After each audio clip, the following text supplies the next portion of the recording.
जय जिनेन्द्र। 84 गमक टूटने का विवरण। आगति के 321 स्थानों में सारे जीव 9 गमकों से जाते हैं, तो कुल गमक हो जाते हैं 321 आगति के स्थान इंटू 9 अर्थात 9 गमक इज इक्वल टू 2889। किंतु इनमें से 84 गमकों से जीव जाते नहीं हैं और ये 84 गमक संभव न होने के कारण अशुद्ध कहलाते हैं।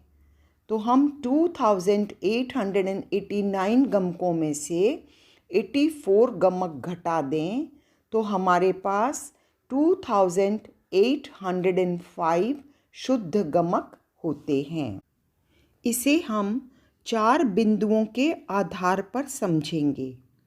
पहला बिंदु, औदारिक के 10 घरों में अर्थात 5 स्थावर, 3 विकलेंद्रिय, तिर्यंच पंचेंद्रिय और मनुष्य। इन 10 घरों में असंगी मनुष्य 3 गमकों अर्थात पहले, दूसरे, तीसरे से जाता है। इसका अर्थ हुआ 6 गमक छूट जाते हैं। चौथा, पांचवा, छठा, सातवां, आठवां और 9वां। एक घर में 6 गमक कम करने से 10 घर इंटू 6 गमक इज इक्वल टू 60 गम्मे हुए। इसके लिए जिन प्रभा जी की पुस्तक में देखें यंत्र 37, 55, 73, 91 और 119। दूसरा बिंदु, सर्वार्थ सिद्ध के एक घर में संगी मनुष्य 3 गमक अर्थात पहला, चौथा और 7वां इन 3 से जाता है। दूसरा, तीसरा, 5वां, छठा, 8वां और 9वां ये 6 छूट जाते हैं अर्थात इस घर में 6 गमक कम हुए। इसके लिए यंत्र देखें 160। तीसरा बिंदु, मनुष्य के घर में सर्वार्थ सिद्ध के देव 3 गमकों से जाते हैं, पहले, दूसरे और तीसरे। शेष 6 गमक कम हो गए। इसके लिए यंत्र देखें 139। अब इन तीनों बिंदुओं का न्याय समझें। जहाँ औगिक स्थिति में अनेक स्थिति स्थान होते हैं, वहाँ औगिक, जगन्य एवं उत्कृष्ट तीनों संबंधी गमक लिए जाते हैं। किंतु जहाँ औगिक स्थिति में कोई एक निश्चित स्थिति ही होती है, वहाँ जगन्य एवं उत्कृष्ट का कथन संभव नहीं होता है। सर्वार्थ सिद्ध में 33 साग्रोपम एवं असन्नी मनुष्य में अंतर मुहूर्त की स्थिति सुनिश्चित होने से इनके जगन्य एवं उत्कृष्ट स्थिति संबंधी गमक संभव नहीं होते। इसी कारण से पहले, दूसरे एवं तीसरे इन तीनों बिंदुओं में 3 गमक ही लिए गए हैं। चौथा बिंदु, ज्योतिष्क प्रथम और द्वितीय देवलोक के घरों में 2 प्रकार के यौगलिक 7 गमकों से जाते हैं। वे 7 गमक हैं, पहला, दूसरा, तीसरा, चौथा, 7वां, 8वां, 9वां। इसका अर्थ हुआ वे 5वें और 6ठे गमक से नहीं जाते हैं।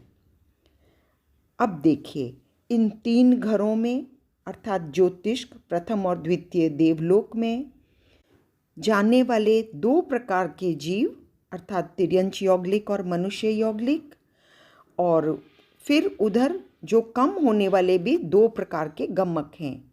इसलिए हम 3 into 2 into 2 is equal to 12 गमक कम हुए।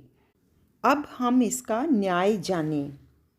जघन्य स्थिति वाले यौगलिक मनुष्य एवं तिर्यंच काल करके ज्योतिष्क एवं पहले दूसरे देवलोक में जाएं तो वहाँ जितनी स्थिति प्राप्त करते हैं वही वहाँ की औगिक स्थिति कही जाएगी।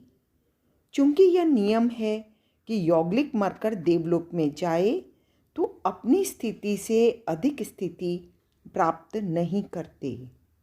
अतः ज्योतिष में जाने वाले यौगलिक की जगन्य स्थिति पल्योपम के 8वें भाग, पहले देवलोक में जाने वाले की 1 पल्योपम तथा दूसरे देवलोक में जाने वाले की 1 पल्योपम जाजेरी स्थिति होती है।